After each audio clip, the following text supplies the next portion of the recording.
on our annual Broadway special edition of the Dave's Gone By show. I'm delighted to welcome a new person into the neighborhood. I mean, she's not a new person. She wasn't born this week. She has actually been doing theater for Thank you, quite a Dave. long time. You're welcome. Hey, I can be a little resentful. She is a Harvard graduate, and Harvard wouldn't even let me in.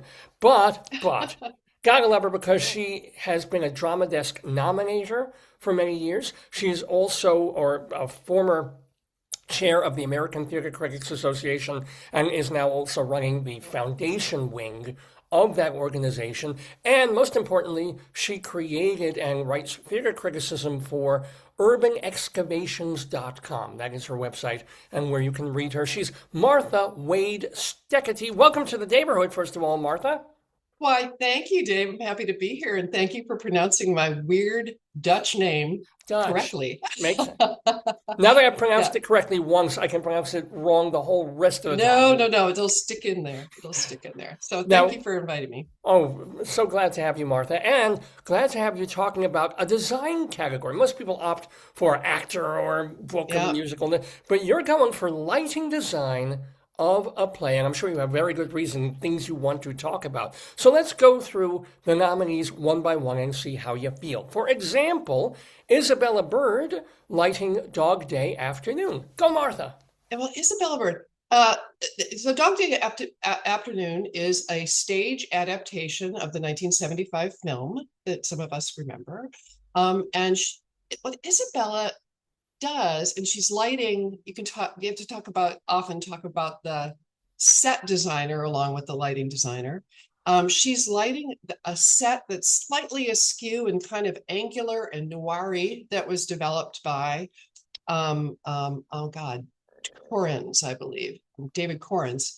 And it sometimes feels like a Sunday comic noir event. Sometimes it's what I'm very impressed by and what I love about lighting is not necessarily a theater lighting. It's not necessarily the big rock musical lighting, although we get plenty of that. Much is more, right? Light much and more. What Isabella is expert at is lighting in darks and bright lights and creating shadows. And so I'm a big fan of Isabella. This isn't necessarily my favorite of all the nominees, but I'm a big fan of Isabella's work. And you appreciate that she deserved to be nominated for this Yes, category. absolutely, Well, what absolutely. about Natasha Chivers for Oedipus? Yeah, this is another one where I liked her work very much. This is a British production that came over. Uh, and this is an adaptation of, it's hard for me not to talk about the plot itself because we're lighting a story in the um, we're basically in the back room of an election office that has now been, it's election night, and the Oedipus family, it's an updated adaptation of Sophocles' original, in contemporary times is awaiting the results of a mayoral or some kind of leadership election. It's never stated what kind of election it is. And the lighting that Natasha does here is sometimes a lot of it is overlit office stuff and carefully selected, detailed, nuanced illuminations of some very special performances that I'm still haunted by.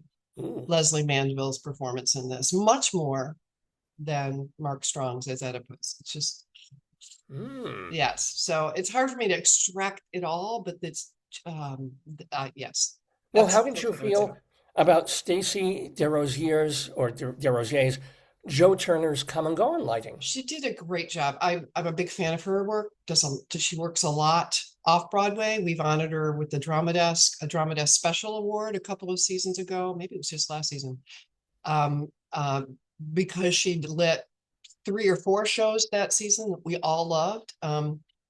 Uh, this was to me, an example of serious competence.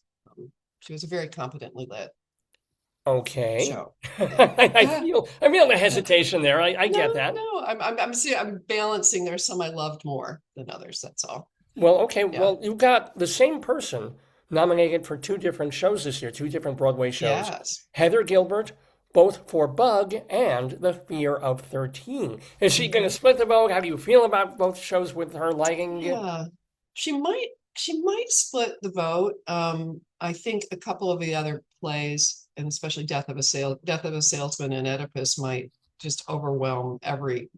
category. Um, um, both of these plays are kind of psychological plays in different ways. And Bug has a set that kind of explodes on itself, and you devolve into the world of paranoia that these two characters um, live in. A wild ride, this play, and her lighting was great. But she was basically lighting a hotel room and supporting this psychological, um, I don't know, Well, explosion, breakdown, meltdown, but it was breakdown. all in one room, though. But what It's about all in Fear of one room. 13? And Fear 13 was more where it also was psychological, and you're hearing the story of a person who becomes. We were talking earlier about my husband being a criminologist. It's a criminology story. This is a guy who makes all the wrong choices and ends up in prison and just tries to get out. And your Adrian Brody is telling the story of this person. So it's a long monologue with plus, so with some additional detail to other people and stuff. But basically, it feels like a long monologue. And her lighting um, is a bit like what I was talking about Isabella's. Um, uh, there's a lot of intentional murky shadows that people emerge from and exit out of that are very effective in this one. So Murky shadows. There you go. well, it sounds like you've been holding back from what might be your favorite, well, along with Oedipus, The Death of a Mhm. Salesman lighting by Jack Knowles. Death of a Salesman lighting. And this again, it's hard to talk about the lighting without talking about the set. Um, and who designed the set? But anyway, it doesn't really matter. I could flip it, but the name is not coming to me immediately. But the set design, Joe Montello directs this classic American play and does a couple of really amazing things. One of which is working with this set design that's a cavernous. It's one of the best uses of the Winter Garden I've ever seen because it's just a huge barn of a theater, and this is a huge barn of a set that really works. You are in I don't know, it could be an underground car park, but there's only one car that comes on and goes off at the end. And the rest of the play occurs on set pieces that are brought in and out. So a kitchen table or whatever. And this again is shadows and light. I don't think, as I think back on this play of colors, I think of black and white.